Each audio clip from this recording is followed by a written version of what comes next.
My mother demanded that we invite extra guests into my wedding, but refuses to pay for them. Mom, it's not your wedding. Background, to be upfront, my parents are not good with money. They are a few years past a major bankruptcy along with other questionable life and financial choices. I don't rely on them at all, though they do financially support my older sister. By the way, this comes from wedding invitations, and if you want to submit your own stories, go to the r/OKStorytime subreddit. They have a history of making promises of money and then backing out, as well as guilt tripping when they do give me anything. I have not asked them for anything since I graduated from college. I accompanied my mother to a reunion halfway across the country as a favor. Her usual driving companion was busy, so she wouldn't have to go alone or skip it. So the story. During the drive, we discussed my cousin's, her sister's daughter, upcoming wedding and how she wanted a small, quirky ceremony revolving around guests and costumes. My mother was lambasting my cousin's choices the entire time, saying that if my aunt was willing to plan it, she should be able to invite her extended family, great aunts and uncles, and other distant relatives. Many of these people are very old and do not know one cousin from another. More to the point, many of them live in the same region, northern Indiana, and have not been able to visit other areas. In my case, New York. In my cousin's case, Georgia. They are essentially strangers. This discussion segued into a discussion of my own plans to marry. My significant other and I have been together for nearly 7 years and are finally in a place where we can feasibly think about getting married. We know that we are going to be paying for the wedding out of pocket with no real contributions from my parents or his, which is okay with us. We're trying to keep a list of friends and immediate family, which puts us at around 45 to 50 people. If we invite the people that she wants us to invite, it adds on about 30 to 35 people. That's almost doubling the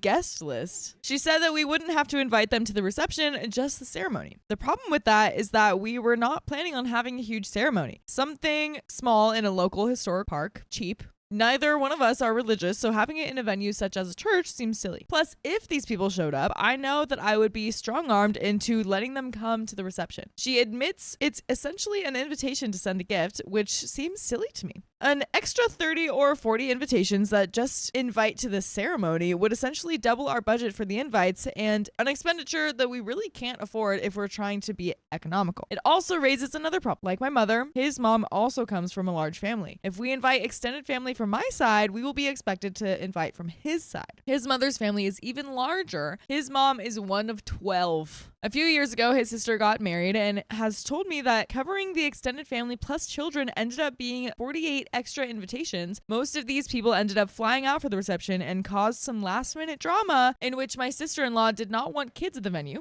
and they showed up anyway. This caused problems with food and table placements, but I digress. Where my extended family may not show up, I am relatively sure my significant other's extended family will. If we had the money to have a 100 plus person wedding, I would love to invite aunts and uncles and cousins and such, but as it stands, we cannot afford it. Am I being unreasonable in asking them to contribute money to the affair if they are so adamant on inviting them? This is not an issue with his parents because we've discussed it with them and they have offered money to help cover extended family on their side. But we have the problem. When I asked my mother if she expected to be putting any additional money for this, she laughed. She said that if we could wait another 4 or 5 years, they might be able to. I'm unwilling to wait that long on the idea that they might be able to give us money for this. This stung a bit as I overheard them discussing the $2,000 they just sent my sister. The conversation essentially ended with me saying, well, that's a little effed up, don't you think? And then resulted in about 6-ish hours of silence as we drove down from northern Indiana to western Kentucky to visit my sister. My mom was able to get married for very cheaply by relying on her aunts and uncles, and I don't think she has a good understanding for how expensive things are when you don't have oodles of free labor. Am I being unreasonable to limit my guest list in order to save money? Neither my significant other nor I want to blow big bucks on this event, but it seems like this might force us to lay out cash we simply don't have. I am conflicted. Yeah, I think you should say we don't have the oodles of cash we need to pay for these oodles of people. That's a great word. God, I love the word oodle. Reminded of it today. Again, it's like, what are we doing? Just say it's our wedding. You're not allowed to invite the people we don't want here. I don't care that they're extended family. They can watch the tape. My mother and I have never had a great relationship, and I fear this could really ruin it. I know I'm not entitled to a single penny from them, but am I being unreasonable? How can I effectively stand my ground and tell my mom that there will only be friends and immediate family? And we do have an update. Well, babe, the way that you do that is you stand your ground and you tell your mom there will not be any more invites. There you go. Just say we simply can't afford it, and we also don't want it. So just that's all there is. Yeah. We just don't want it. So stop and think before you speak. Updates. So pretty good news. My significant other popped the question, gorgeous ring, great surprise, all the good stuff, an amazing outpouring of support from friends and family. Great times all around. We met up with my parents last weekend for dinner. My sister was briefly in town, a rare occasion, and so while the dinner was mostly for that, we did, as I predicted, get grilled about our wedding plans. I found our likely location, cheap, cute, etc., and was telling my mom about it. Inevitably, the topic of our wedding guest list came up. After reviewing the feedback I got from my first post, I was able to sit down with my significant other and formulate our response ahead of time. I would do much of the talking, my parents, seems only fair, and he would back me up if necessary. We outlined our main sticking points, low budget, small intimate affair, don't really want a big thing, etc., and rehearsed various answers. Can I tell you I was anxious about this conversation? All I can say is thank God we were in a public place. I think this definitely helped us avoid a screaming match. Right off the bat, she didn't even ask if we were planning on inviting extended family, but rather assumed it. I corrected her firmly, but without anger. I told her we have a small budget and really want it to be a small affair for the people who really know us best, friends and immediate family, and have seen our relationship grow and develop over the years. But she protested. She began talking about getting payback. I swear, she said, "We've been to a bunch of crappy weddings for family, and payback is a witch." I assume that she means in reference to previously giving gifts and now expecting them. I didn't press it. I repeated that only immediate family, and in the case of my significant other, his grandparents, mine have passed away, and friends would be invited. I told her that unless they can front the cash for the additional cost before we put out save the dates within 3 months, they would not be invited. Kind of a harsh tactic, but that's the truth. I'd love to invite all my aunts and uncles, but we simply don't have the money. I did offer a compromise of perhaps sending out a wedding announcement to them after the fact. After that, she backed down, mostly. She then started talking about doing a short ceremony out near her family so that we could collect, I swear, her words. I don't particularly care about the gifts or money, but it seemed like a reasonable request. They mostly live in northern Indiana, and my significant other's extended family are in Chicago, so it seems like maybe we could accommodate both sides of the family. I told her that if she expects something like that, it needs to be 100% financed and planned by them. I then told her that if she's interested in doing such a thing, she might want to contact my significant other's mother and work something out. We are discussing our guest list with them this weekend. Fingers crossed for no conflict. I haven't heard a peep about this idea since it was raised at dinner, so who knows if she'll actually bother. She has, however, been constantly texting and emailing me ideas and sites about budget weddings. Hopefully this means our message has stuck with her. As for the money, my dad privately said he'd see, but I know that means not to expect anything. That's fine. We weren't planning for their assistance anyway. And we do have another update, but do we have any thoughts about this current situation? Literally just stop letting these people pretend they can plan your wedding. Yeah, I'm worried about, even saying like, "Oh, you figure it out then," because nope, she might. Don't let her figure anything out. And I don't trust her. I don't trust that she'll be able to do it in a smooth way and maybe not communicate it very well, and it's just not going to end up well. That's what I think. So, can't believe I'm back again. This is not a great start. Like so many of you had guessed in my original post, my mother has gone ahead and invited distant relatives, second and third cousins, great aunts and uncles, etc. This past weekend was my cousin's wedding. My fiance and I couldn't attend, but I talked to my cousin after the fact. She said that she had heard about the wedding and was so excited to come up for it, and that she'd send along the family address book. As I mentioned in my previous post, my fiance and I are adamant about keeping our guest list under 50. We've started looking at venues, which if our guest list shot up to 100 plus, we'd never be able to afford. I am furious. I can't believe, no wait, I totally can, that she's doing this. In order to accommodate both her and then my fiance's family, we would bankrupt ourselves and likely still forfeit our perfect wedding. You know what I'm smelling right now? What are you smelling? Secret wedding, baby. Secret wedding. What's that smell? Secret wedding. Is that you and 5 friends at the beach?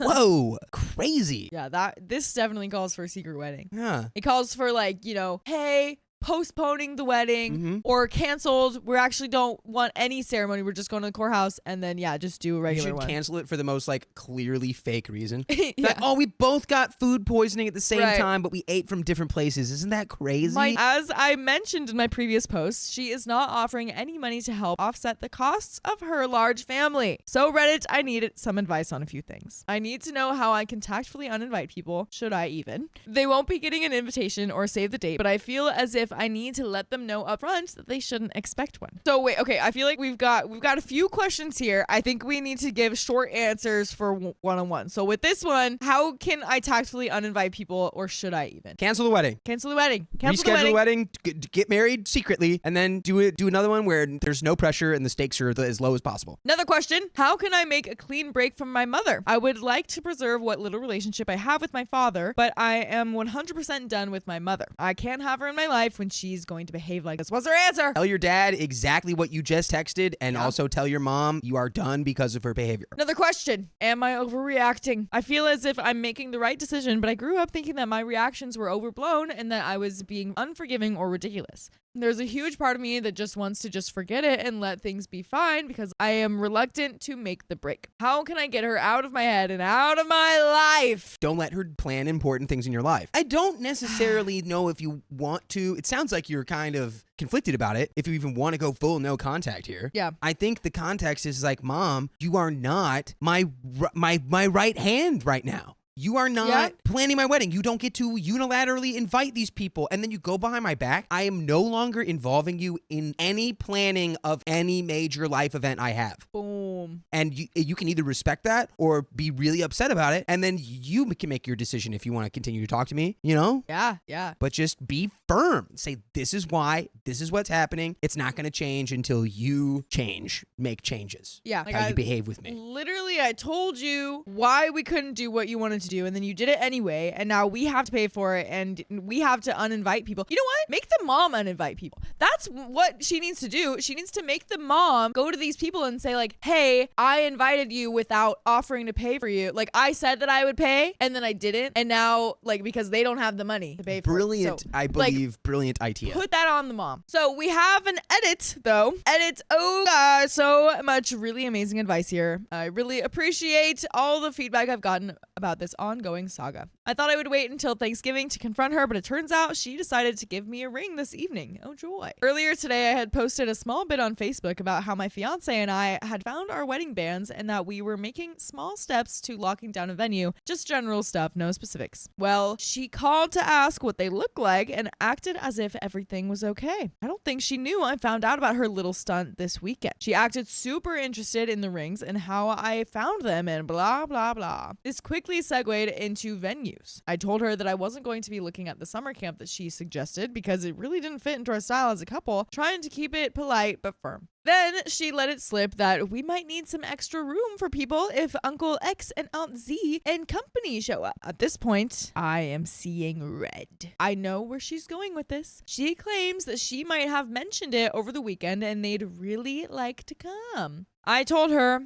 I know, Mom, but you know that we can't afford any more than the 50 people that we have accounted for on our guest list, and that's going to be tight as it is. Like I said last time, we're going to send out announcements after the fact, and then maybe when I'm off from school, I teach, we can fly out and do a summer party like you suggested. At this, she started in again. Why can't we do something cheaper? And why does it have to be so far? Our favorite venue so far is about 5 hours from us. Why can't we just budget better? Why are we inviting so many friends and no family at all? Okay, so at this point, I'm like, all my patience is gone. I'm like, you know what? Uninvite yourself then. Then one of them can come. Pick which one they want to come. Because we're not doing more than 50 people. And if I swear to God, you imply we're going to go over it one more time, I'm going to combust into flames. Yeah. I lost it. Not going to lie here, I was not as calm as I would have liked to have been. I told her I'm not putting up with her crap. I know she explicitly invited people not on our guest list, and that unless she fixed this crap ASAP, she would not be welcome in my life and would be disinvited from the wedding. Wow, we hit the crash out point at the exact same moment, me and this OP. Yeah. Because I straight up, I was like, I can't do this anymore. It is impossible. But you know what you can do is go to to Apple Podcasts, Spotify, iHeartRadio, whatever your favorite podcast app is, and search OK Storytime. Because you know what you're going to find? What? You're going to find full episodes of more stories just like this one. How many? 54 days worth. Oh my God, I have a feeling that's over 2,000 episodes. You know what? And it just is. But there is a little bit more to the story, but yeah, what do we think? I'm over it. I'm not, I don't care anymore. I don't care how mad I get you. I don't care how you're not coming to the wedding. The wedding's actually canceled now because I'm like, I refuse to let you ruin it or mess with it. So we're going to cancel it. And then we're going to reschedule it for a time that you're not going to know about anymore. Yeah. Honestly, I think that's really the best decision because like I was feeling when we got into that first update and she was like, you know what? I told my mom, you have to pay for it. Do whatever, but you have to pay for it. And then she just did whatever without paying for it. Yeah, and she's like, and now I you're was paying. like, but no, we have to uninvite these people. And that's like the worst thing to do, especially if some of them you are close with. And some of them you get to go to their weddings. That feels so hard to just uninvite them. Right. But yeah, canceling it and just making a new one, starting from scratch is the best option here, I think. Right. There is a little bit more. So honestly, I don't even know what she was saying at this point. I saw and still am seeing red. I ended up hanging up on her. So that's that, I guess. I'm considering canceling Thanksgiving dinner with them and just staying home. I just don't think I can be anywhere near her without losing my cool. Again, thank you for all your help. r/relationships and OK Storytime. Wish this could have ended better, but I'm glad I put my foot down. And that is the end of that story. Yeah. I think honestly, I'm like so convinced she would continue to mess with it even after putting down firm, hard, clear boundaries. Yeah. She tried that. I'm canceling, dude. I'm changing it. Yeah, just canceling Putting the it on whole hold. thing. Sorry to the rest of the family. We would love to hang out with you guys, come visit and celebrate, with just like a casual hangout. But we can't do the wedding. We're doing very, very small wedding. That's a bit better context to see a bunch of extended family members anyway. Yeah, Instead of like exactly. just like half of them go to the ceremony and not the reception. It's like just Right. have like a thing in like the summer, just like a big family get together party or something, right? Yeah, make it a potluck. Perfect. Something. Perfect solution was offered by OP, and mom said, "Nah, I'm just gonna ruin your wedding." Actually, Yeah, no, I just just- anything through. really, I'm dead set on ruining your wedding now. It's wild.